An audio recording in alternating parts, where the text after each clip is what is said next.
Here are 2 true scary stories from Reddit. The links to the stories are in the description below. Enjoy.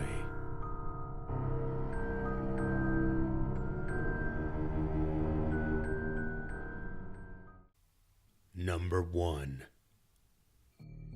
As a college student, I didn't think anything bad would ever happen to me. No matter how many horror stories I heard about girls getting taken advantage of, or how often I heard about the effects of underage drinking or blacking out from drinking too much, I never thought things like that could happen to me. I, like so many other college girls out there, thought I was invincible, and I thought I could do whatever I wanted and never face any repercussions. But one Friday night, I was proven wrong, and my perception of drinking was changed forever. That night, my hair was perfectly straight, my heels were on, and I was ready to get my Friday night started. Friday night is one of the biggest nights out at my school, as so many local bars and nightclubs have great drink specials and amazing DJs. Going out didn't sound appealing to me, but all of my friends were begging me to join them, so I decided to suck it up and go. I love to go out with my friends and have fun, but for some reason, I wasn't feeling it that night. After meeting up with a couple of my girlfriends, we walked to our friend Brad's house. We almost always meet at Brad's house before heading to the bar. It was a place where I always felt safe and surrounded by my friends. We all casually drank until it was time to head out. And that's the last thing I remember from that night. I woke up in my bed the next morning with a splitting headache. My body was aching and there were cuts all over my legs. I remembered absolutely nothing from the night before. I remembered being at Brad's house, but I didn't remember leaving. I couldn't even remember little things from earlier in the day, like what I had for dinner. I had never been so confused in my life. My initial thought was that I got too drunk and either got into a fight or fell down, which would explain the cuts and bruises. I'm a pretty clumsy person, so falling down wouldn't be out of the norm. I finally got out of bed and got a hold of my friends, and they told me that after Brad's, we went to a nearby bar for a few hours. I was so intoxicated that I stumbled face first getting out of the taxi, which explained all of my battle wounds. Not only did I not remember a single person I talked to, I couldn't recall a single song I danced to or any drinks I had at the bar. I had made a complete fool out of myself, and I was so embarrassed. It was the worst feeling in the world. After talking to my friends for a while about last night, I realized I was still extremely dizzy. My vision was blurred and I still felt loopy and was generally confused about everything that was going on. This feeling was different than a hangover. It was 10 times worse, and I knew something was wrong and I needed to figure out what it was. My friends had explained that I hit my head pretty hard when I was getting out of the taxi, which was why the pain was unbearable.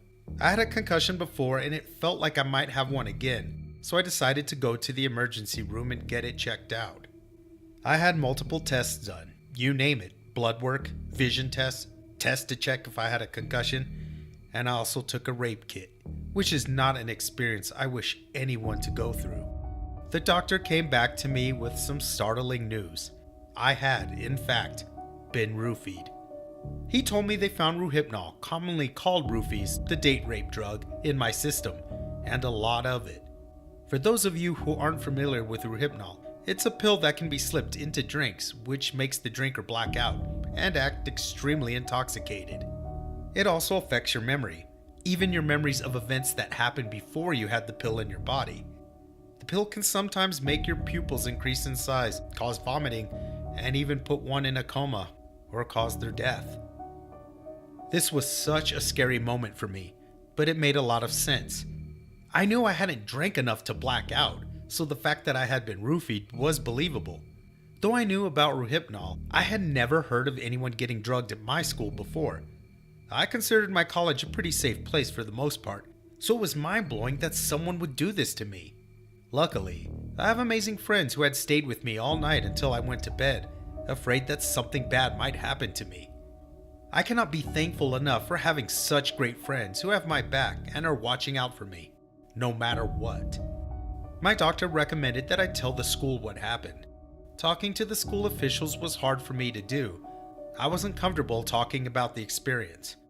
The important message to learn from my story is that situations like this can happen to anyone, anywhere. No matter how safe you feel, no matter how much you trust the people around you, there's always a chance it could happen to you. Whenever you're consuming alcohol, it's important to constantly keep an eye on your drink. If you ever wake up one morning and think something is wrong, the best option is to go to the doctor, no matter what. The best piece of advice I could give, if this ever happens to you, is that it's not your fault. After weeks of thinking it was my fault that I was drugged, I'm finally able to say that I'm so much of a better person than the individual who drugged me.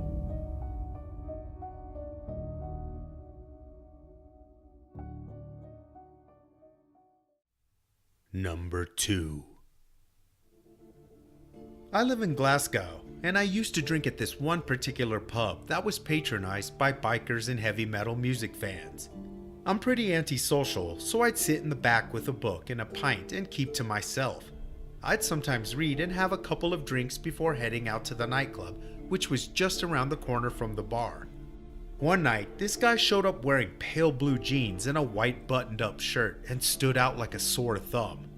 I guess I must have caught his eye when I was sitting in the corner reading. I soon realized that this man was standing by me, trying to get my attention. He would nod at me whenever I looked up from my book. I don't mind having people around me, I just don't like talking. He would try to buy me a drink whenever I went up to the bar, and several times he sat at my table trying to strike up a conversation. Apparently, me saying, "Sorry, not interested," didn't mean anything to him. On another night, I had dressed up before heading out to the bar. I had been feeling good about myself that day and decided that I was going to dress to the nines.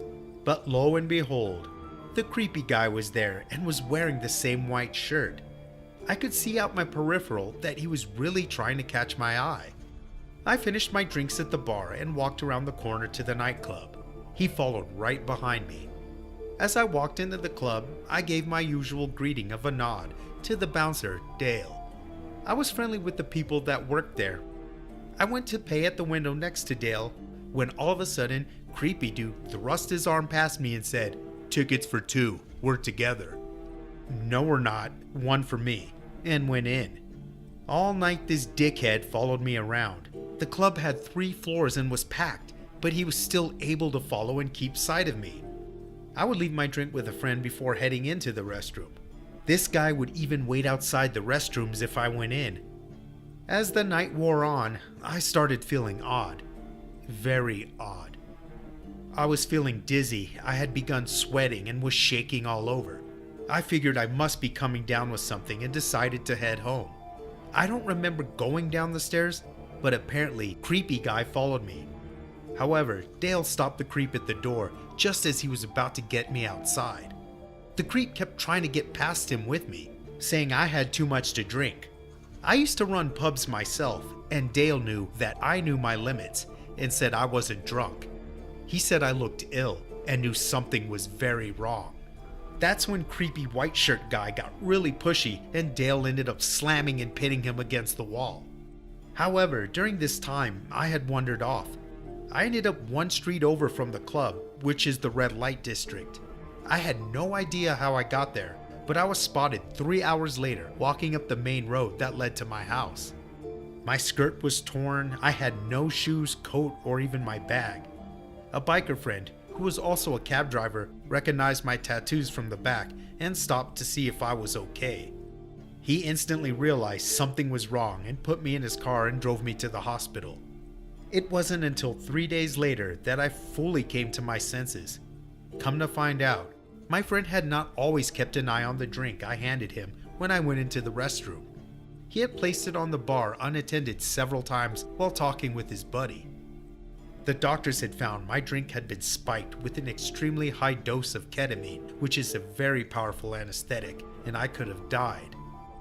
My biker friend cab driver talked to Dale, and between them, they figured out what had happened. Last I heard, the cab driver and his friends tracked down the white shirt wearing creep and gave him a severe beating.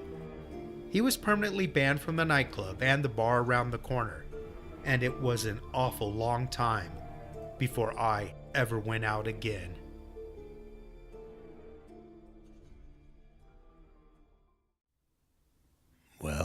hope you guys enjoyed.